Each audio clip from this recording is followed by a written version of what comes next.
آج کی نوجوان نسل جو پڑھ رہی ہے وہ صرف وہی پڑھ رہی ہے جس سے ان کو فوراً اس کا ریٹرن ملے، لیکن یہ بات جو ہے ہم سمجھتے ہیں کہ یہ نقصان دہ ہے کہ ان کو نوجوان نسل کو یہ سوچنا چاہیے کہ ہمیں ملک کے لیے موجودہ حالات کے لیے کون سی چیزیں مناسب ہے جس کے متعلق ہم نہیں ہیں۔ اب موجودہ حالات کا اگر ہم تذکرہ کریں تو جو صورتحال ہے اس میں سب سے پہلے میرے نزدیک یہ ہے کہ آپ تاریخ کا، اور تاریخ کا بھی اس تاریخ کا جو پاکستان کی ہے، اور پاکستان کی بھی اس تاریخ کا جو مشترکہ پاکستان کی ہے، مشرقی پاکستان اور مغربی پاکستان کی، اگر اس تاریخ کا مطالعہ کریں اور یہی پڑھ لیں، مطالعہ تو بہت کریں سب کچھ، لیکن جو آپ کو جاننا ضروری آج کی نوجوان نسل کو، جس صورت سے وہ عمران کے پیچھے لگی ہوئی ہے یا دوسرے فروعی مسائل کے ساتھ الجھی ہوئی ہے، اس کے لیے یہ جاننا بہت ضروری ہے کہ پاکستان کے جو گزرے سال تھے وہ کیسے تھے، کیا تھے، اور جب مشترکہ پاکستان تھا اس وقت کیا حالات تھے، پاکستان بننے سے پہلے پاکستان کی تحریک کے کیا حالات تھے، یہ جاننا ضروری ہے۔ اگر اسی سے اختصار کے ساتھ آج کا نوجوان اگر واقف ہو جائے یا اس کو علم دے دیا جائے، وہ خود تاریخ پڑھ لے یا ہمارے مقتدر جو طبقے ہیں وہ نوجوانوں تک اس علم کی رسائی دے دیں، تو اس سے بہت سے مسائل جو پیدا ہوتے ہیں وہ پیدا نہ ہوں۔ اب اس کی طرف میں آپ کو آتا ہوں کہ جو جاننا ضروری ہے، آپ کو سب سے پہلے تو یہ جاننا ضروری ہے کہ پاکستان جو ہے وہ بننے کے اسباب جو تھے وہ کیا تھے، اور اس میں کون سی طاقتیں تھیں، کون سے صوبے تھے، کیا تھے۔ تو اس میں ہم مشرقی پاکستان کو جو بعد میں بنگلہ دیش بن گیا اس کو نظر انداز کر کے آپ آگے چل نہیں سکتے، اور اس کا ذکر اس لیے ضروری ہے کہ آج کے حالات میں، آج سے پہلے کے حالات میں بھی اگر اس کا ادراک کرتے، سن 70، 71، 72 کے جو واقعات ہیں اس سے پہلے اس کا ادراک کر لیتے کہ مشرقی پاکستان میں وجود میں آنے سے پہلے بنگال کے حالات کیا تھے، سوسائٹی کیا تھی، معروضی حالات کیا تھے، معاشرتی اور سماجی ارتقاء کس مراحل میں تھا، اس کا ہی اگر ادراک کر لیتے تو وہ سانحہ جو پاکستان جس کو سانحہ کہتا ہے، یہاں کے مغربی پاکستان کے لوگ سانحہ کہتے ہیں، یہ واقعہ پیش نہیں آتا۔ میں سانحہ سے اس لیے کہنے سے تھوڑا ہچکچا رہا ہوں کہ اگر تو بنگلہ دیش بننے کے بعد وہاں مسلمانوں کی حالات خراب ہو جاتے، پاکستان تو بنا اس لیے تھا کہ بر صغیر کے مسلمانوں کے حالات صحیح ہوں، معاشی حالات صحیح ہوں اور دوسری تمام سہولتیں ہوں، تو وہ حالات جو تھے مشرقی پاکستان بننے کے بعد کی نسبت آج بنگلہ دیش بننے کے بعد وہ ہم سے بہت معاشی اور سیاسی، سماجی، مالی ہر اعتبار سے آگے۔ تو میں اس کو سانحہ نہیں سمجھتا، میں سمجھتا ہوں کہ بر صغیر کے مسلمانوں کے لیے اور مغربی پاکستان کے مسلمانوں کے لیے وہاں کے حالات کا جاننا یوں بھی ضروری ہے کہ وہ آج اس مقام پہ پہنچا تو وہ کن مرحلوں سے گزر کے پہنچا۔ اس لیے مشرقی پاکستان بننے سے پہلے بنگال کے کیا حالات تھے، کیا تاریخ تھی، یہ جاننا ضروری ہے۔ سب سے پہلے مالی فوائد کی آپ ذکر کرتے ہیں۔ مالی فوائد جو مروجہ معاشرے میں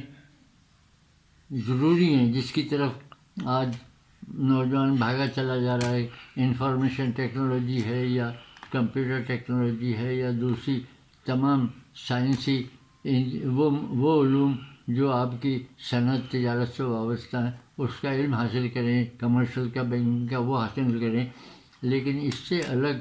اگر آپ ملک نوجوان کے سامنے اگر یہ نقطہ نظر رکھیں کہ آپ کو ملک کے مستقبل کے بارے میں بھی سوچنا چاہیے، صرف یہ سوچنا کہ ہمارے آج کے فوائد کیا ہیں، تو وہ اس کے لیے آپ کی ترجیحات دوسری ہوں گی، اور جب اس کے سامنے نوجوان کے سامنے آپ یہ رکھیں گے کہ آپ کے سامنے اپنے ملک کی اور قوم کی ترجیحات یہ ہیں، تو وہ پھر اس کی ترجیحات دوسری ہوگی کہ اس کو کون سا علم حاصل کرنا چاہیے۔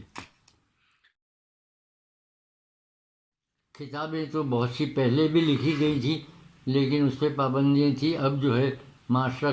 اس حساب سے کھل رہا ہے کہ جو باتیں کہی جا رہی ہیں، لکھی جا رہی ہیں، تو یہ کہنا کہ کیا کتابیں پڑھی جائے، کیا کی جائے، اس سے پہلے جو بنیادی بات یہ ہے کہ یہاں کے پولیٹیکل سسٹم کو، پولیٹیکل پارٹیز کو، اور جو اس وقت پارلیمنٹ میں یا آپ کے سینٹ میں ہیں، ان پارٹیز کو یہ چاہیے کہ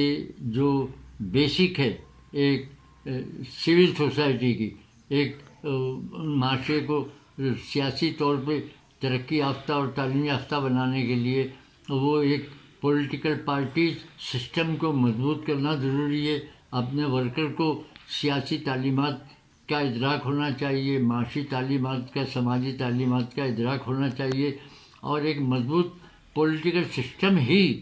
آپ کو ان چیزوں سے روک سکتا ہے. تو اس کو کتابیں پڑھنے سے، کتابیں پہلے بھی بہت لکھی ہوئی تھی، آپ کے لکھنے والے بہت تھے، اور جس میں بہت سی کتابیں ہیں کہ آپ جس کو ہندوستان کی پوری تاریخ کے حساب سے آپ دیکھیں تو رجنی پامدت کا ہے انڈیا ٹوڈے، یا باری کی کمپنی کی حکومت، یا دوسری اور بہت سی تاریخیں ہیں جس کو آپ پڑھیں. سبط حسن کی کتابوں کا پورا ایک سلسلہ ہے جس میں انہوں نے تمام اس کو کتابیں سب کچھ. سوال یہ ہے کہ اس کا ادراک کون کرے، اس کو سیاسی پارٹیوں میں کو شعور کون دے کہ آپ اس صورت سے چلیں گے. پولیٹیکل سسٹم مضبوط ہوتا ہے تو وہاں جمہوریت مضبوط ہوتی ہے. ہندوستان میں پولیٹیکل سسٹم مضبوط تھا تو پاکستان بننے کے بعد بھی انہوں نے اس پارٹی کو جس نے بر صغیر کو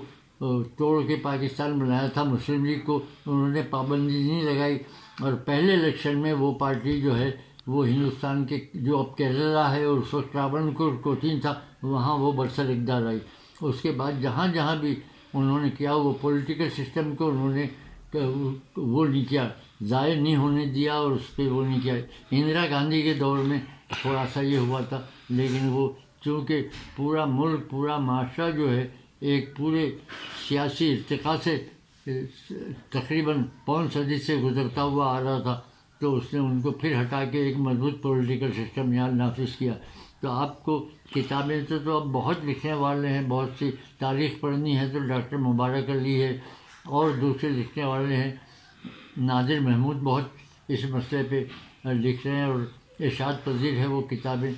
تو آپ تاریخ کو پڑھنے سے پہلے سیاسی پارٹیوں کا، اور